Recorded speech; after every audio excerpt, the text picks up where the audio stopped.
ये बात को फिर रिपीट कर रहा हूँ कि इमरान खान का जो स्टार है अब दोबारा अरूज हासिल नहीं करेगा, कि पार्टी में अभी बहुत टूट पड़क भी होनी है और इमरान खान को ख़ुद को बचाना तो बहुत ही मुश्किल है। देखिए खान साहब को तो मैंने लफ्ज़ ये इस्तेमाल कर रहा हूँ कि जायचा जब मैं बनाता हूँ तो मुझे खान साहब अगले 1.5-2 सालों में जायचे में दिखाई के नहीं दे रहे। अब क्या हो रहा है ये अल्लाह बेहतर जानता है। अल्लाह उनको लंबी ज़िंदगी दे, लेकिन जब जायचे में बंदा दिखाई ना दे तो फिर हर लिहाज से वो ख़त्म हो जाता है, वजूद ख़त्म हो जाता है।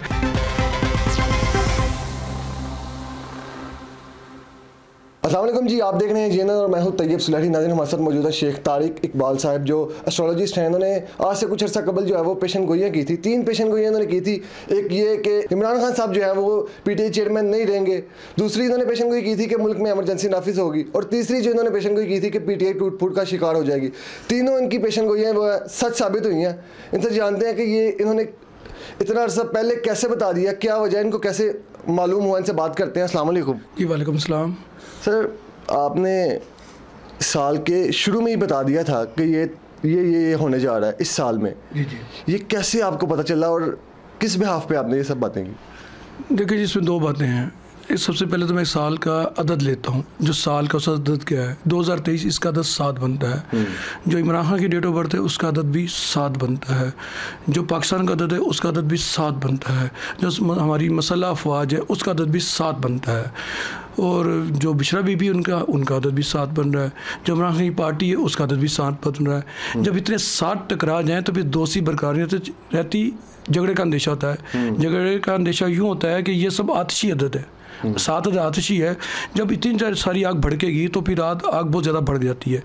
उसके नतीजे में मुझे मालूम हुआ कि इस साल हमारा जो कानून नाफिज कराने इदारे हैं उनकी ताकत बढ़ेगी और इनके दरमियान जो मामला है ये इनके साथ टकराव उनका हो जाएगा और बिलाखिर ये जमात टूट फूट का शिकार हो जाएगी। जब आपने ये पेशन गोई की, खान साहब तो अपनी पीक पर थे और उन हालात में आपने प्रोग्राम्स में बैठ के बात की तो लोग मान लेते थे।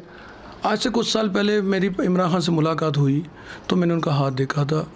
एक तो ये पहली वाली बात को मैं साथ इसके कर दूँ तो मैंने देखा था कि उनका जुपिटर जो है हाथ में जो वो बहुत वसी और वो है, लेकिन जुपिटर पर आकर क्रॉस बन गया बहुत बुरा।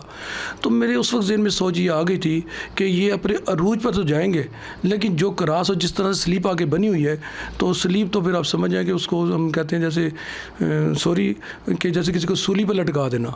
तो ये अरूज हासिल करने के बाद फिर ये किसी सूली पर लटकने वाली बात नजर आई थी, जिसका मैं बहरहाल मुफ्ती पर इसका इज़हार करता रहा और लोगों ने बहुत नाराज़गी का इससे मुझसे इज़हार किया। लेकिन मैंने अपनी बात कही और आज मैं ये बात को फिर रिपीट कर रहा हूँ कि इमरान खान का जो स्टार है अब दोबारा अरूज हासिल नहीं करेगा। इमरान खान वक्त के साथ साथ जो वक्त गुजरेगा, बल्कि मैं आपको ज़्यादा अरसे की बात ही करता है 19 डेज़ के अंदर उनकी किस्मत का टोटली फैसला हो चुका होगा। लेकिन उसमें मैं कोई खुशखबरी नहीं देना चाहता उनको कि ऐसा मस हो कि वो यहाँ से बच्चे और निकल जाएं और किसी ऐसी जगह जाकर दोबारा अपना सेटअप शुरू कर लें या इसी पीटीआई में जान पड़ जाए और इमरान खान इसकी सरबराही। इमरान खान को पार्टी में जाना मुश्किल, ये मैंने कहा था और अब भी कह रहा हूँ कि पार्टी में अभी बहुत टूट पड़क भी होनी है और इमरान खान को ख़ुद को बचाना तो बहुत ही मुश्किल है। ये सबसे मुश्किल से ज़्यादा नामुमकिन का लफ्ज़ मैं भी इस्तेमाल करता हूँ। और साथ साथ इमरान खान को अपना घर बचाना ये भी बहुत मुश्किल है। फैमिली लाइफ जो है उनकी, मैरिड लाइफ जी वो डिस्टर्ब हो रही है, वो तो हो रही है। और उसको आप देख लेंगे आइंदा कोई 4 से 6 हफ्तों के दरमियान भी देख लेंगे कि आपके सामने बहुत सी बातें आ जाएंगी। पीटीआई को कालअदम करार दे दिया जाएगा।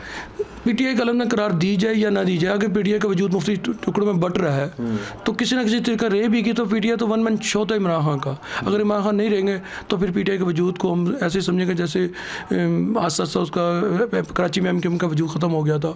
एक जगह पर आगे जैसे उसको निकाल दिया था अल्ताफ़ हुसैन को मुल्क से बाहर, लेकिन चूँकि अल्ताफ़ हुसैन तो मुल्क से बाहर निकल गए थे, लेकिन मुझे इनका जाना मुश्किल नज़र आता है। खान साहब का आगे इन फ्यूचर कोई चांस नहीं है सियासत में आगे आने का? देखिए खान साहब को तो मैंने लफ्ज़ ये इस्तेमाल कर रहा हूँ कि जायचा जब मैं बनाता हूँ तो मुझे खान साहब अगले 1.5-2 सालों में जायचे में दिखाई के नहीं दे रहे। अब क्या हो रहा है ये अल्लाह बेहतर जानता है। अल्लाह उनको लंबी ज़िंदगी दे, लेकिन जब जायचे में बंदा दिखाई ना दे तो फिर हर लिहाज से वो ख़त्म हो जाता है, वजूद ख़त्म हो जाता है। इस तरह जब उनकी फैमिली का आप जिक्र करते हैं तो आप बुशरा बीबी की तरफ आ जाते हैं। तो जो बुशरा बीबी की डेट है वो भी मुझे उनके पास मेरे पास मौजूद है और उनका अदद भी 7 है। लेकिन बुशरा बीबी का जायचा बनाते हुए मुझे उनकी पूरी फैमिली के जायचे को सामने रखना पड़ा। तो मुझे ऐसे लगा जैसे बुशरा अभी भी अकेली नहीं, उनके अपनी फैमिली जिनमें उनके बहन भाई हों, दूसरे बच्चे हों, या उनके वो भी इसमें इस शिकंजे में आ रहे, जकड़न में आ रहे हैं। और आप देखेंगे कि 3 से लेकर 6 हफ्ते या 8 हफ्ते तक आपके सामने बहुत कुछ वाज़ेह हो चुका होगा। और जो पीटीए के नाम से ही दूसरी पार्टियां जो मर्ज़ वजूद में आ रही हैं, जैसे पीटीए हकीकी के नाम से इस तरह कुछ पार्टियां उभर रही हैं, इनका क्या मुस्तकबिल है? ये सिर्फ इलेक्शन तक है। जब इलेक्शन होना शुरू होगा तो ये मुख्तलिफ जमातों में जाके मर्ज हो जाएंगी, मतलब इनका आगे इनका भी कोई मुस्तकबिल नहीं, इनका आगे कोई मुस्तकबिल नहीं। पाकिस्तान का क्या मुस्तकबिल है? पाकिस्तान का मुस्तकबिल है कि हमारे पास अगर मुश्किल टाइम है तो मैं बार बार कह रहा हूँ कि 1.5 साल है, लेकिन हमें यह है कि 10वें महीने से, जो इसी साल के 10वां महीना है, तो 10वें महीने से सांस आना शुरू हो जाएगा। पाकिस्तान वेंटिलेटर से उतर जाएगा और उसको सांस आना शुरू हो जाएगा, बेहतरी की तरफ जाएगा और 1.25 साल तक इसी तरह बात चलती रहेगी, मतलब 14 महीने। फिर जो हम दाखिल होंगे 2025 में, तो फिर पाकिस्तान एक बड़ी अहम और मजबूत मुल्क बनकर उभरेगा। उसमें आप देखेंगे कि उस वक्त तक हम ये जो लोग परेशान हो रहे हैं कि साल सवा साल में महंगाई का ये हो गया, बहुत सी चीज़ें वापस आएंगी अपनी जगह पर इंशाअल्लाह ताला। और एक अच्छा पाकिस्तान देख रहा हूँ मैं।